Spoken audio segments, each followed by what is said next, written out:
Hello friends, welcome to my channel and now we are starting the series of MMPC 001। हम जो है वो MMPC 001 का जो अपना फर्स्ट सब्जेक्ट है MBA का फर्स्ट सेम का उसका एक सीरीज स्टार्ट कर रहे हैं कि जो पूरा चैप्टर बाय चैप्टर है हम उसको रिवीजन करेंगे। तो ब्लॉक 1 उसका हमारा जो सब्जेक्ट का नाम है management function and organisational process. उसका जो फर्स्ट यूनिट है मैनेजमेंट जो है वो हर कोई जगह हम कहीं ना कहीं कर ही रहे हैं, वही अपनी बुक में पैराग्राफ्स में भी दिया है। It is not exaggeration to state that everyone is manager in some major और the in our daily lives. तो जो अपनी जो रेगुलर लाइफ है हम भी उसमें काफ़ी कुछ मैनेज करते हैं, तो अतिशयोक्ति नहीं है कि हर कोई मैनेजर ही है। तो आगे देखते हैं कि मैरी पार्कर जो है वो कैसे डिफाइन करती है। Mary Parker management as the art of getting things done through the effort of others. Mary Parker कहती है कि जो दूसरों की एफर्ट से जो हम काम लेते हैं उसे मैनेजमेंट कहा जाता है। तो हम ऑर्गेनाइजेशन और कंपनीज में देखते हैं कि मैनेजर क्या करते हैं, वो मैनेज करते हैं वर्कर्स को, एक्टिविटी को स्टेप बाय स्टेप। जो वर्कर्स की एफर्ट है उससे मैनेजर काम निकलवाता है ताकि जो ऑर्गेनाइजेशन का जो ऑब्जेक्टिव है वो फुलफिल हो सके। In above definition if we add organized group effort, जो बोला है हेराल्ड कुन्स, उन्होंने क्या किया है कि उसमें एक वर्ड ऐड किया है कि ऑर्गेनाइज्ड ग्रुप एफर्ट। तो उसके बाद डेफिनेशन ऐसी बनती है management is getting things done through the organised group efforts. तो मेरी पार्कर की डेफिनेशन में अगर हम ऑर्गेनाइज्ड ग्रुप एफर्ट ऐड कर दे तो वो क्या बोलता है, क्या होता है कि एक सही तरीके से जो एफर्ट लगाना होता है, वो जो स्टेप बाय स्टेप एफर्ट लगाना है लेकिन सही तरीके से और फिर काम निकलवाना है, उसे मैनेजमेंट कहते हैं। तो FW टेलर डिफाइन करते हैं मैनेजमेंट को as the art of knowing what you want to do in the best and cheapest way. ये जो है एकदम सरल है और हमें समझ में भी आता है कि art of knowing what you want, first हमें वो जानना है कि हमें क्या करना है। जैसे हमें MBA करना है तो हमारी वो इच्छा है, लेकिन इन द बेस्ट तो हमने क्या किया है, हम इग्नो में एडमिशन ले रहे हैं क्योंकि वो नेशनलाइज यूनिवर्सिटी है। और चीपेस्ट वे हमने दूसरों यूनिवर्सिटी से कंपेयर किया तो ये चीपेस्ट भी है और इजी भी है। तो इस तरह से हमने MBA मतलब मैनेजमेंट का डेफिनेशन पढ़ा है। तो हम सिंपल याद कर लेते हैं, as the art of knowing what you want to do in the best and cheapest way. Next हम देखेंगे कैरेक्टरिस्टिक ऑफ मैनेजमेंट। एकदम सिंपल है फ्रेंड्स, इसका हम शॉर्टकट भी समझेंगे, पहले समझ लेते हैं। Management is group activity. Management क्या है, तो एक ग्रुप एक्टिविटी है। कोई एक बंदा मैनेजमेंट नहीं करता है, मैनेजमेंट में काफ़ी डिपार्टमेंट्स होते हैं, लोग होते हैं, जो लोग ये पूरा समझाते हैं। Management is universal in its application. ऐसा नहीं है कि कोई कंपनीज में ही चलेगा, ये NGO में भी चलता है, कहीं हॉस्पिटल्स में भी मैनेजमेंट होता है, तो हर जगह उसकी एप्लीकेशन है।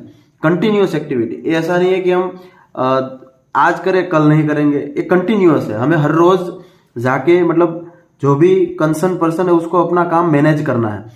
इंटीग्रेटेड एफर्ट, ये कोई एक बंदा नहीं कर सकता है, 4 डिपार्टमेंट मिलके कोई एक काम करेंगे तभी वो इंटीग्रेटेड एफर्ट बोला जाता है। वेल डिफाइंड, ऐसा नहीं है कि आज जिसको मन हुआ उसने वो कर दिया, ऐसा नहीं है। वेल डिफाइन होता है, पहले से कंपनीज ने एक प्रोसीजर या किसी माध्यम से उसको डिफाइन करके सबको डिस्ट्रीब्यूट किया है, जो आगे जाके सबको पता है उसी तरीके से काम करना है।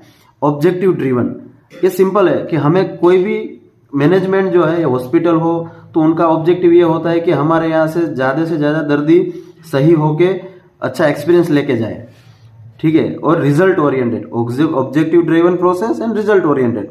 तो हॉस्पिटल का ऑब्जेक्टिव क्या है, उनको अपने दर्दियों को अच्छी तरह से हॉस्पिटलिटी देनी है और उनका जो स्वास्थ्य है वो अच्छा करना है। और नेक्स्ट हम देखें set of roles and skills. हर किसी का एक रोल है और स्किल्स है, जिसकी जो स्किल्स है उस हिसाब से उसको रोल दिया जाए, उसे हम आगे पढ़ेंगे ऑर्गेनाइजिंग में। तो मैनेजमेंट है वो एक फंक्शन है, तो हम पहले ही पढ़ चुके हैं कि मैनेजमेंट में काफ़ी फंक्शन है जो मैनेजमेंट को चलाते हैं। मैनेजमेंट एज ए डिसिप्लिन, कोई भी चीज़ डिसिप्लिन के बगैर चलती नहीं है। डिसिप्लिन जो है वो हर किसी में चाहिए। तो हम इसे याद कैसे रखें, ये तो पूरा बड़ा लंबा वो है, तो हम इसकी शॉर्टकट की ऐसा बना सकते हैं कि गुकी फॉर RSDW। तो GUCIFORRSDW। जी मतलब ग्रुप, U मतलब यूनिवर्सल, C मतलब कंटिन्यूअस प्रोसेस है, I मतलब इंटीग्रेटेड, फॉर तो F मतलब फंक्शन, O मतलब ऑब्जेक्टिव ड्रिवन, R मतलब रिजल्ट ओरिएंटेड, R मतलब रोल्स, S मतलब स्किल्स, D मतलब डिसिप्लिन एंड W मतलब वेल डिफाइंड। तो हमें यही याद रखना है गुकी फॉर RSDW। तो ये जो वर्ड है वो हमें कैरेक्टरिस्टिक पूरा समझ में आ जाएगा। आगे देखते हैं कि मैनेजमेंट और एडमिनिस्ट्रेशन मैनेजमेंट और एडमिनिस्ट्रेशन में हम काफ़ी बार वही होता है कि हम दोनों को एक समझते हैं, लेकिन इनका जो कॉन्सेप्ट है वो ब्रिटिश और अमेरिकन से डिफाइन हुआ है। ब्रिटिशर्स जो है वो मैनेजमेंट को आगे गिनते हैं और एडमिनिस्ट्रेशन को लोअर लेवल में गिनते हैं, और जबकि अमेरिकन जो है वो एडमिनिस्ट्रेशन को अपर लेवल में गिनते हैं और मैनेजमेंट को लोअर लेवल में गिनते हैं। देखते हैं हम, British scholars argued that management is much wider compared to administration and related to top management। और वहाँ अमेरिकन क्या बोलते हैं, as per American thinkers administration is thinking function and management is implementing function. They are both vice versa. वो क्या बोल रहे हैं कि मैनेजमेंट जो है ब्रिटिशर्स के हिसाब से वो मच वाइडर कॉन्सेप्ट है और टॉप मैनेजमेंट करता है, जबकि एडमिनिस्ट्रेशन वाले बोलते हैं कि भाई एडमिनिस्ट्रेशन जो है वो थिंकिंग फंक्शन में आता है। As per their opinion administration relates to operation level. तो जो हमने बोला वही है। आगे बढ़ते हैं कि इम्पोर्टेंस ऑफ मैनेजमेंट क्या है। तो जो हमने फंक्शंस देखे हैं, जो उसकी कैरेक्टरिस्टिक्स देखी है, तो उस हिसाब से इम्पोर्टेंस क्या हो सकता है कि हमें कोई ऑप्टिमम यूटिलाइजेशन ऑफ रिसोर्स, हम जो रिसोर्स हमें दिए गए हैं उसका ऑप्टिमम यूटिलाइजेशन हो, functions through team and groups, smooth functioning of organisation, influenced by number of internal and external challenges, continuous improvement. तो MBA में मेरे हिसाब से हमें कोई ना कोई एग्जाम्पल लेके कोई चीज़ समझनी चाहिए। तो हम यहाँ कोई केटरर्स का एग्जाम्पल ले तो क्या होगा कि हमारे पास जो रिसोर्स है उसका ऑप्टिमम यूटिलाइजेशन करना है। ऐसा नहीं कि हमने ज़्यादा रिसोर्स यूज़ करके कोई काम खत्म किया तो मतलब उससे कोई फ़ायदा नहीं होगा। Functions through teams and groups, तो जो हमारी टीम है और ग्रुप है उसका एक ही मोटो रहेगा, एक ही ऑब्जेक्टिव रहेगा, तो वो सही तरीके से काम करेगा। स्मूथ फंक्शनिंग होगी, जो अगर पहले से मैनेजमेंट ने गाइडलाइन फ्रीज करके रखी है तो फंक्शनिंग जो है वो सही होगी।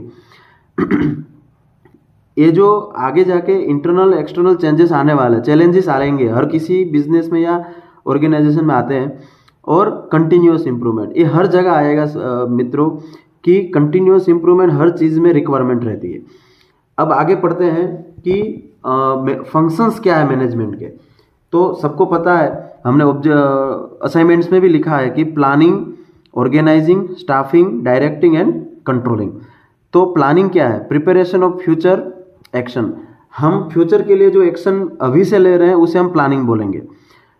ऑर्गेनाइजिंग क्या कहलाता है कि the structure of an organisation with clearly defined lines of authority and responsibility. कौन क्या करेगा, कब करेगा, किसके अंडर में करेगा, किसको रिपोर्ट करेगा, ये सारा ऑर्गेनाइजिंग में बताया जाता है।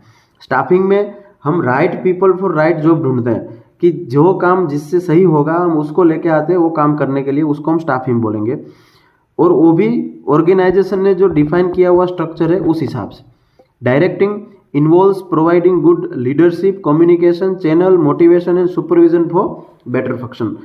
डायरेक्टिंग में क्या होता है, वो वर्ड ही हमें समझा रहा है कि उनको क्या काम करना है। डायरेक्टिंग क्या करता है, वो सबको लीडरशिप से आगे लेके जाता है, प्रॉपरली कम्युनिकेशन चैनल बनाता है, सबको मोटिवेट करता है अपना ऑब्जेक्टिव फुलफिल करने के लिए। और सुपरविजन जो है वो सुपरविजन से वो बेटर फंक्शन प्रोवाइड करता है। कंट्रोलिंग जो है वो ऊपर के 4 जो फंक्शन हमने देखे हैं वो प्रॉपरली काम करे उसके लिए हमें कंट्रोलिंग एक्शन रहता है। Control consist of those activities that are undertaken to influence that there is no deviation in the plan. जो हमने पहले से प्लान किया है उसमें कोई डेविएशन रहेगा नहीं। आगे पढ़ते हैं। अभी ये वीडियो थोड़ा लंबा हो रहा है क्योंकि हमें ये यूनिट 1 जो है वो कंप्लीट करना है।